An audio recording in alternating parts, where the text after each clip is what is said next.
Descartes شک کی آخری حد تک جانا چاہتے تھے تاکہ انہیں وہ سچ مل سکے جس میں کوئی شک نہ ہو، وہ سچائی حاصل ہو جائے کہ جو کوئی بدل نہ سکے۔ اور جب سب کچھ جھوٹ مان لیا تو پھر ایک خیال آیا کہ میں ہر چیز پر ڈاؤٹ کر رہا ہوں، اس کا مطلب کوئی ڈاؤٹ کرنے والا ہے اور وہ میں ہوں۔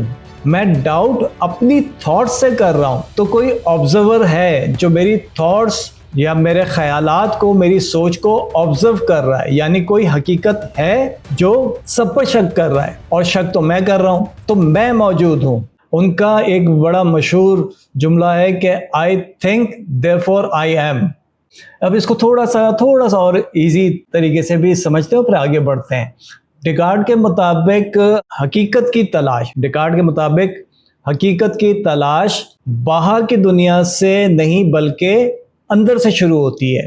جب انہوں نے کہا نا کہ I think therefore I am، تو تھاٹ پروسیس جو ہے یہ باہر کی دنیا کا حصہ نہیں ہے، یہ انسان کے اندر کا ایک پروسیس ہے۔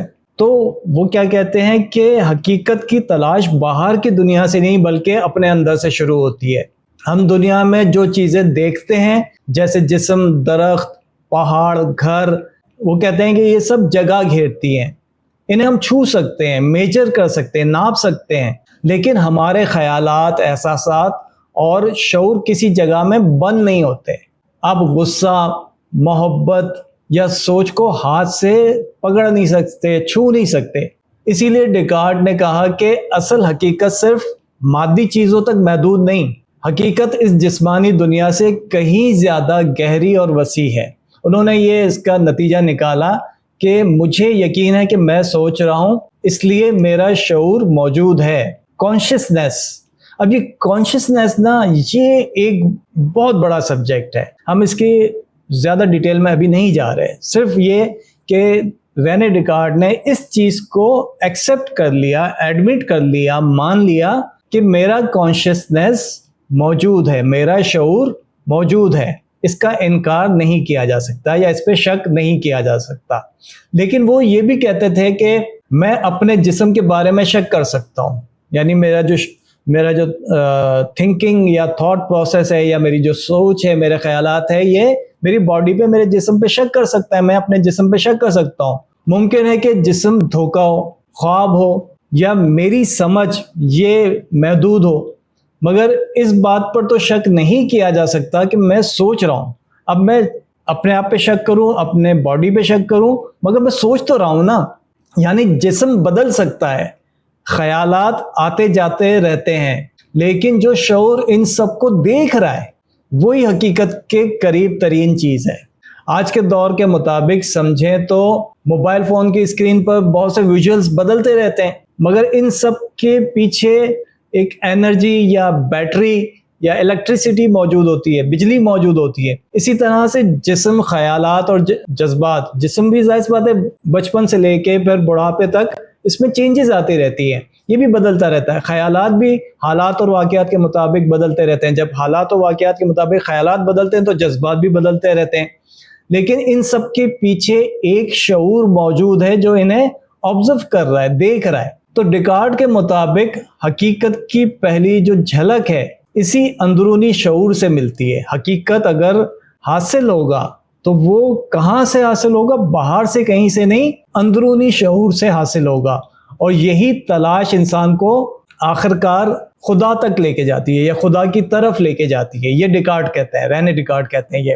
تو ڈیکارٹ کی بات کو اگر آسان الفاظ میں یوں سمجھیں کہ انسان کا دماغ سوچتا ہے، سوال کرتا ہے، اور یہ جو تھاٹس ہیں تو یہ کبھی نیگیٹو بھی ہوتی ہے، نیگیٹو تھاٹس پیدا کرتا ہے ہمارا مائنڈ۔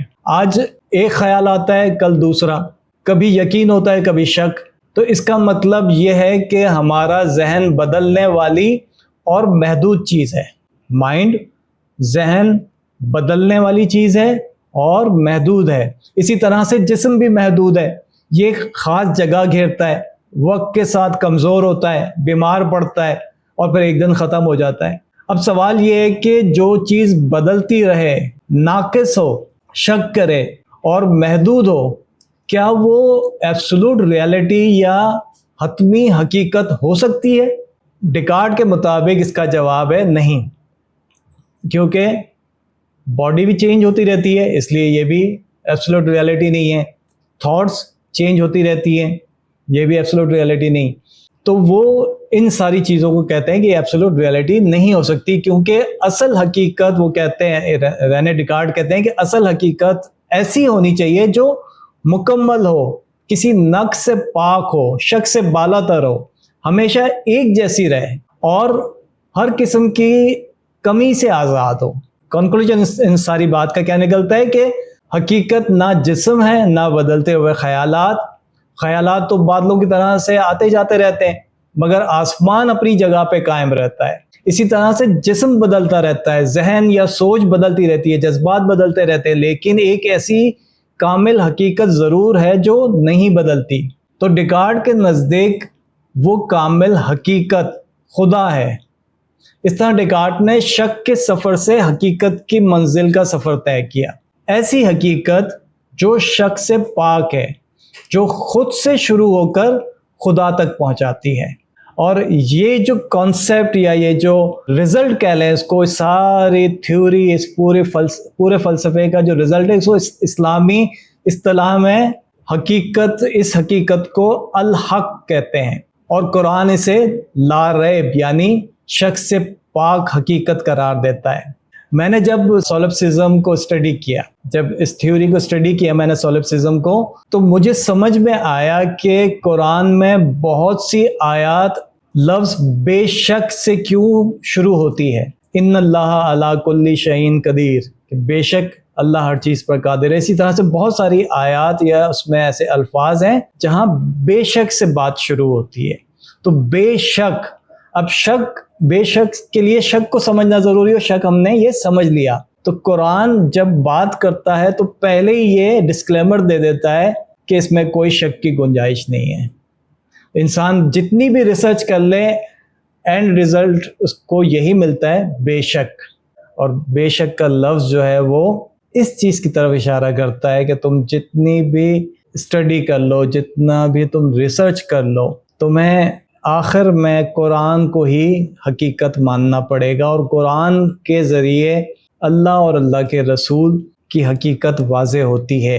اب قرآن کو بھی ہم پھر اسی نظر سے اسٹڈی کریں تو پھر اس کے اسٹڈی کرنے کا مزہ کچھ اور ہی ہوتا ہے.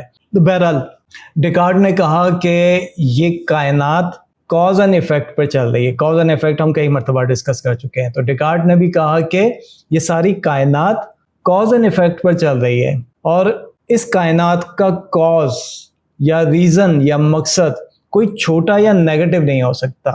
یہ ساری کائنات، اس کے پیچھے کاز ہے جس کی وجہ سے یہ کائنات بنی. تو وہ اس کو کیا کہہ رہے ہیں کہ جو بھی کاز ہے، جو ریزن ہے، جو مقصد ہے اس کائنات کا، وہ چھوٹا یا نیگیٹو نہیں ہو سکتا. اس کی مثال اس طرح دیتے ہیں کہ اگر کہیں پہ ہیٹ ہے، کہیں پہ تپش ہے، تو اس کی وجہ آگ ہوگی.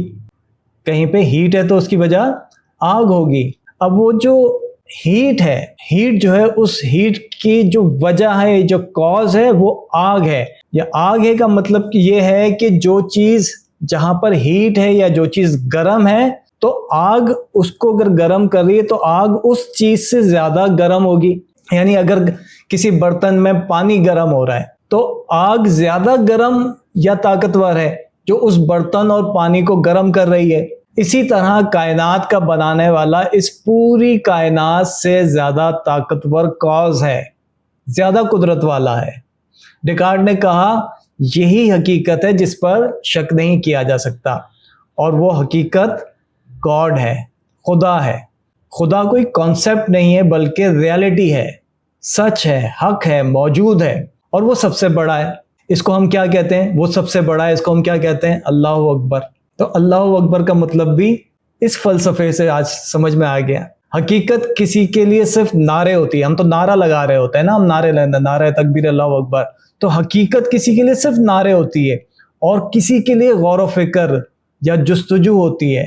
اب آپ کی مرضی ہے کہ صرف نعرے لگانے والوں میں شامل ہوں یا سوچنے سمجھنے تفکر کرنے والوں میں.